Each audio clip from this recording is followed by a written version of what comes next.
Good evening, fellow Toastmasters and guests. It is my distinct honor and privilege to be here with you tonight and share with you some tips in terms of how you can increase your fluency in English. As you know, my name is Distinguished Toastmaster Doreen Cooper. I am from the Philippines. Excuse me, I'm from Metro Manila, or I generally live, I would say, within the vicinity of the capital, the national capital region of the Philippines. And I will be sharing with you tonight, not just tips, but also my journey in terms of how I personally was able to master the skill of, the English language. And I hope that you enjoy tonight's talk. So on that note, I'd like to start with a chat box question. And I'd like to invite or direct everybody's attention to the chat box at this time. What do you find most challenging about communicating fluently in English? Please just share that in the chat whenever you're ready. You can share one challenge, you can share quite a few. It's really up to you, as long as it's what you find to be most challenging about communicating fluently in English.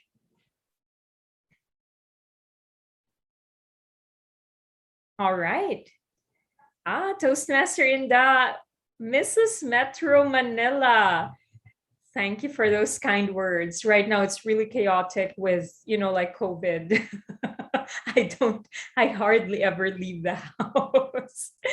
But I hope to see everybody sooner, or meet everybody sooner rather than later in person. I miss Jakarta. It's the only place I've ever been to in Indonesia, and I find it so fascinating. Wonderful culture. All right, more answers coming in. And I can see that most of you are saying vocabulary. There are 4 votes for vocabulary and 3 votes for pronunciation.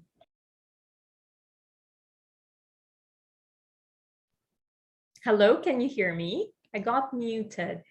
There you go. Okay, fantastic. So I would like to thank everybody who shared your insights with me about what you find most challenging about English.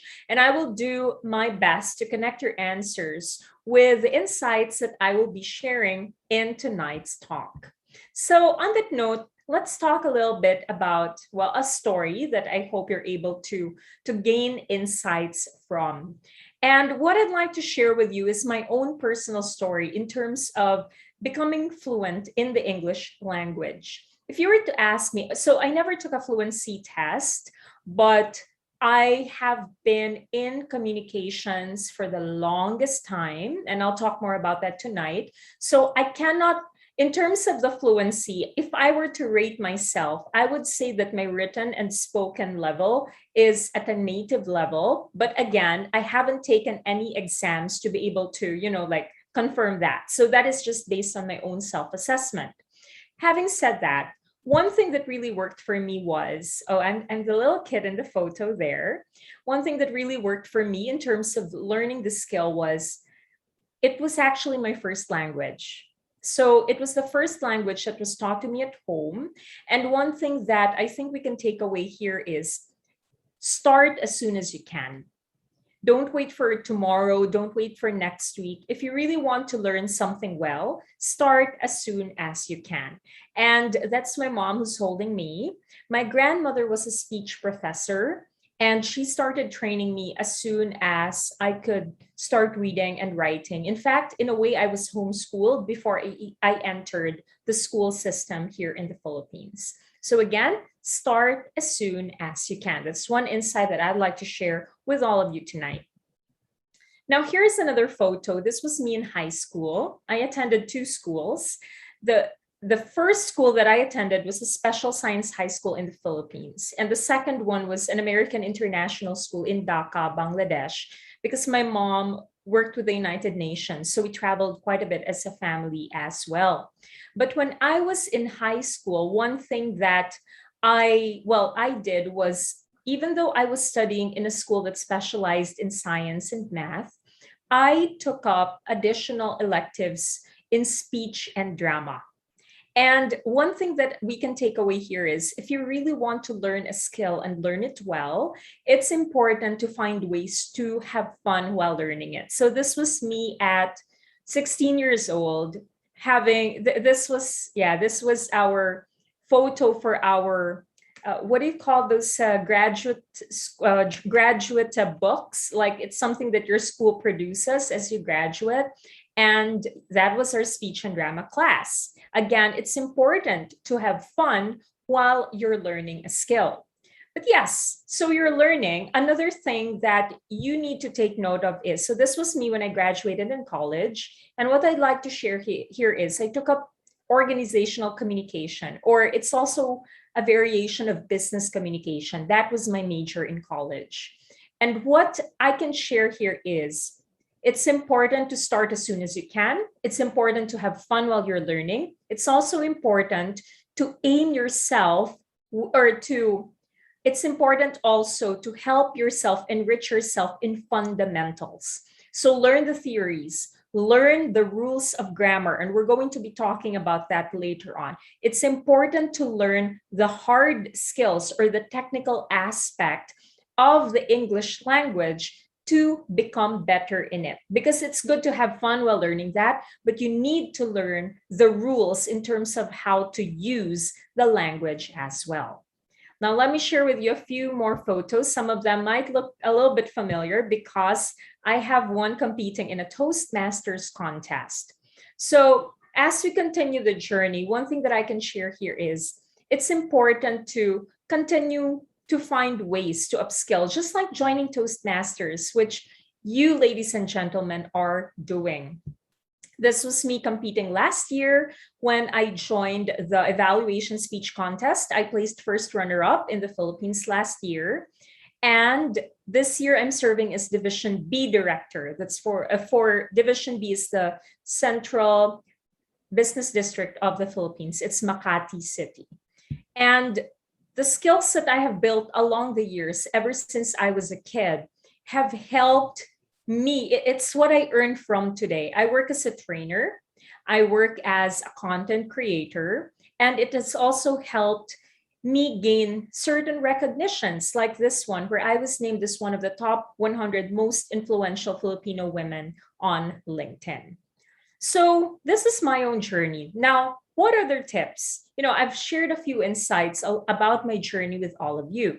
You might be thinking, are there any other tips that I could share to help you improve in the skill of the English language? And the answer is a resounding yes.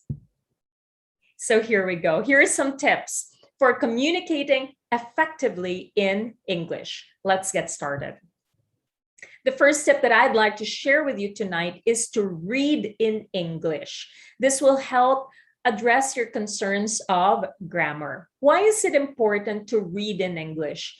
Because it helps us train our mind to think in English, which is another important skill that we're going to be talking about in a short while. I've sometimes been asked, all right, Doreen, so I read in English. What should I read then? And I think it's important to read a little bit of everything. Read the news in English, read books in English, read a combination of formal, like books in formal English, and maybe comic book strips. Like I remember as a kid, I really enjoyed Archie comics. I'm not sure who among you are familiar with the Archie comics. Can you please give me a thumbs up? I just really wanted to quickly see who are familiar with Archie comics. Yeah, I'm seeing some thumbs. Yeah, thank you so much. So why is it important to have a variety? Why not just read newspapers and that's it? Because when you are reading in English, it's important to learn not just the formal use of the language. It's also important to learn some slang or how the language is casually used in everyday conversations. And that's not something that you're going to pick up when you read a news article. That's why it's important to mix it up. Read articles and books that use English formally, but also read comic book strips, blogs. Those are also important because when you read them, it it exposes you to being able to read and think in English in a way that people commonly use the language in. In fact, maybe we're going to learn some acronyms like AFK. How many of you know AFK? I only learned that the past month. It's unbelievable, the things that I learned. Does anybody here know AFK? Can you please give me a thumbs up if you know what AFK means? All right, so AFK means away from keyboard. Mr. Tom is giving me the thumbs up. So if, for example, you're in an online meeting and you need to step away, like take a bathroom break, for example, you just need to type AFK. And that's a way of informing people that, hey, I'm taking a few minutes away, don't call on me, or don't ask me to share something. So again, that's why it's important to update ourselves in terms of the language and how we use it. And that's why it's important to read different kinds of literature in English. Toastmaster Azar is saying BRB, be right back, definitely is another way of saying AFK. All right, let's take a look at the next tip. Write in English. This is also very important. And this is something that you practice when you write speeches. So you guys are doing this quite well already. You're writing in English, and keep going, because a skill is like a muscle. The more that you use it, the more that you strengthen it. In fact, I'll give you a very practical example in my work of content creation. So it really makes me write a lot, like a lot. Like I can't even explain how much time it takes me to write the things that I need to write, to post things on LinkedIn or Facebook, or write a script for my YouTube channel. But I've noticed as well, and you guys have probably noticed this too, the more time you spend on something, the lesser the amount of time that you spend on it as the years go by. So that's why, as I mentioned, a skill is like a muscle. You need to use it to strengthen it. It's like going to the gym.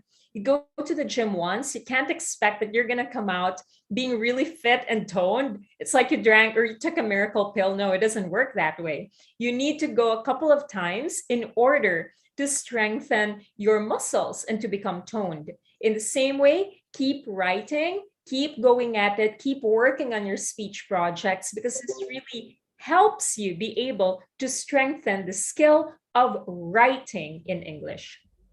This brings us to the third tip: speak in English. Again, something that you guys are already doing in Toastmasters. And if you can, try to do it at home as well.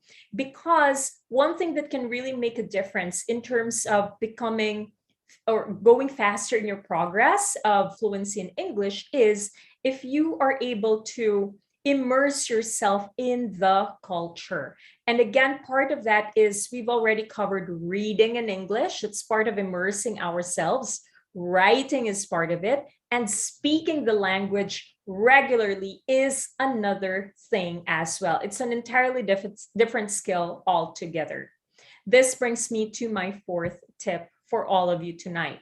Think in English. And I think that this is also one of the things that can really make the biggest differences for each and every one of you. Why? Because what we think comes out in our words, comes out in what we write, comes out in terms of our different interactions. I'll give you a very practical example. I think it was only 2 weeks ago. Okay. So let me give you a little bit of trivia. I'm a COVID survivor. I came out of isolation just 3 weeks ago.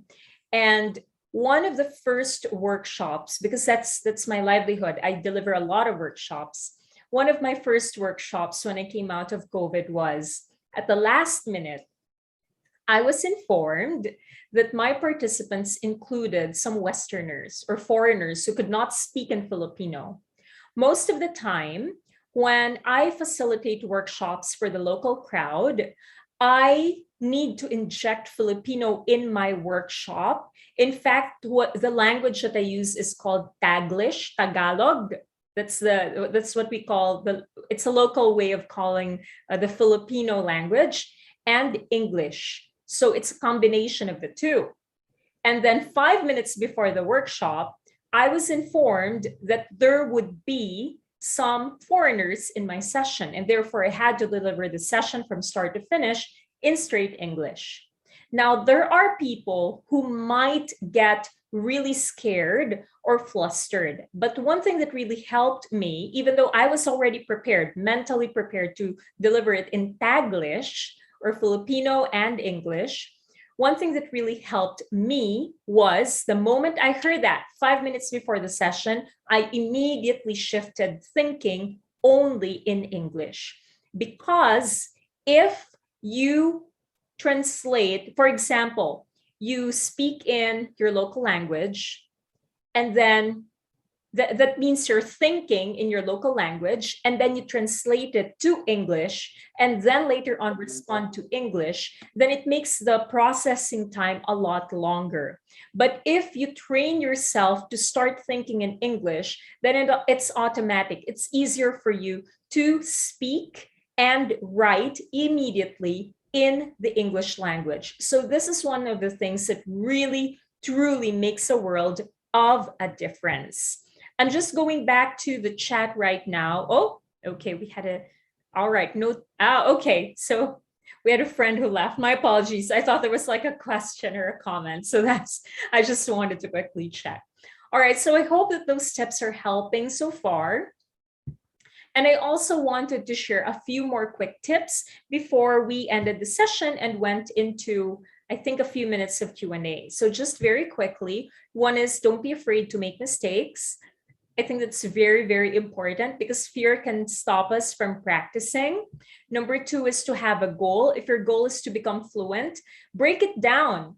If your goal is to have greater or a bigger command or a greater command of your grammar, or your, maybe it's your vocabulary, then set a goal for that. Work your way backwards. I call that reverse engineering. It's like you have a goal and then you reverse engineer how you're going to get to that goal, which is set at a certain time or date.